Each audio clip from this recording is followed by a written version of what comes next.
All over the world, countries are rising to the challenge of adapting to the impacts of climate change. How can we learn from each other's experiences? Least developed countries, or LDCs, are extremely vulnerable to climate change and are already experiencing the worst of its impacts.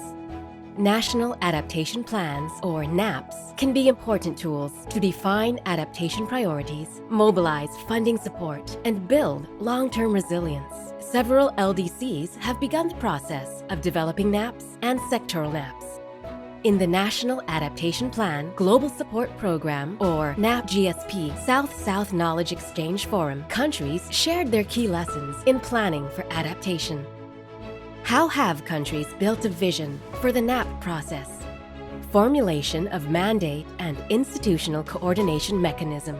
NAPs should be developed using a whole-of-society approach that leaves no one behind. Government ministries, subnational governments, civil society, indigenous peoples and local communities, the academe, and the private sector are all important stakeholders that can provide valuable inputs for the NAP. Inclusive and participatory processes can improve coordination and communication among all stakeholders and can help ensure that the implementation of the NAP is a shared responsibility. Climate change adaptation must also be mainstreamed into national development policies and plans. The NAP must be aligned with the NDCs and other national priorities. How have LDCs developed their NAPs? NAP Roadmap and NAP Formulation. There must be political support for the NAP process and political will to ensure the implementation of NAP roadmaps. Commitment must be secured, both from high-level government ministries and vulnerable sectors and communities. Strong policies must be in place to support the development of the NAP. It is important to steer the process towards an integrated approach to planning, budgeting, and implementation. Strong ownership and accountability of NAP among multiple sectors and stakeholders is key in its formulation. Countries can use existing adaptation initiatives to identify building blocks and entry points. Ecosystem-based adaptation approaches can be a key strategy. How have LDCs analyzed current and future climate scenarios and assessed climate vulnerabilities and risks? Climate science and vulnerability risk assessments to guide decision-making. Adaptation planning needs a robust scientific evidence base supported by meaningful, downscaled, understandable data and information systems, which allows decision-makers to prioritize vulnerable sectors, areas, and address the underlying drivers of vulnerability. Collaboration and partnerships can help build this evidence base. Capacity building programs can help ensure that key stakeholders can contribute to assess and validate data. The role of national universities and institutions is important, along with financial resources. How can adaptation be integrated into subnational plans and budgets? Adaptation in subnational planning and budgeting. Adaptation needs a long-term investment strategy. Countries can utilize existing tools on climate budgeting, monitoring, and reporting, listing investment priority areas, having a mainstreaming checklist, setting up knowledge platforms are some examples. To support this integration, there must be sufficient support for coordination mechanisms and continuous capacity building for stakeholders at all levels. Adaptation implementation needs more local actions, along with integration into national planning, budgeting, and developmental plans.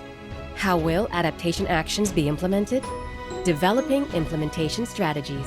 To ensure effective implementation of NAP, it is important to maintain momentum from planning and formulation. Countries should promote and build on the enabling factors for implementation. These include the availability of finance, effective institutional mechanisms, continuous capacity building, and strong partnerships for information sharing. The absence of one or more of these factors can present challenges, but this can be overcome with strategic partnerships, fiscal incentives, and targeted support. Sectoral NAPs can lead to more specific actions, involve the private sector for designing, financing, and implementing sectoral NAPs. How have NAPs included the gender dimension and the concerns of vulnerable communities?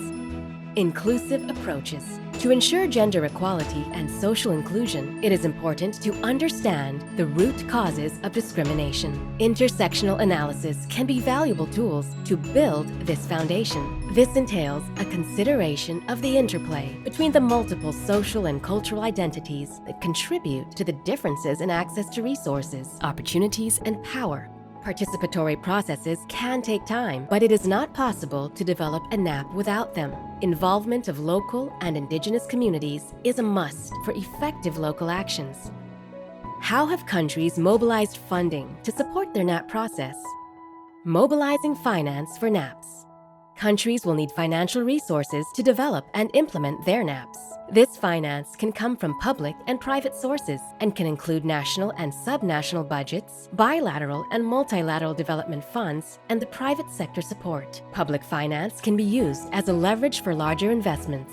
It is important to diversify the sources of funding because funders may have different priorities and capacities. A dedicated NAP financial plan can be a useful tool to match adaptation priorities with available financial resources. Adaptation investments enhance social, economic, environmental, and technological capacities for a resilient future. Coordination, collaboration, integrated decision-making, and the participation of vulnerable sectors are all needed to build long-term resilience to climate change.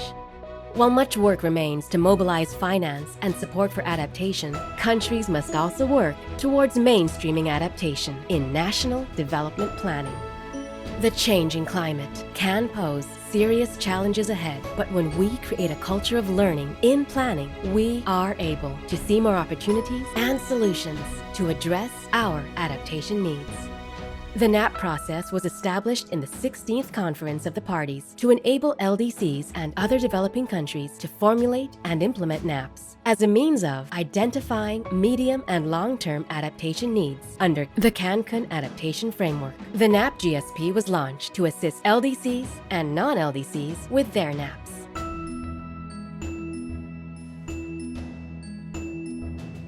The National Adaptation Plan Global Support Program, or NAP-GSP, assists least developed and developing countries to identify technical, institutional, and financial needs to integrate climate change adaptation into medium and long-term national planning and financing. In doing so, the NAP-GSP works with several partners to advance NAP, as well as linking it with the nationally determined contributions and aligning with the Sustainable Development Goals. This is a joint program of United Nations Development Program, UNDP, and United Nations Environment Program, UNEP, funded by the Global Environment Facility, GEF.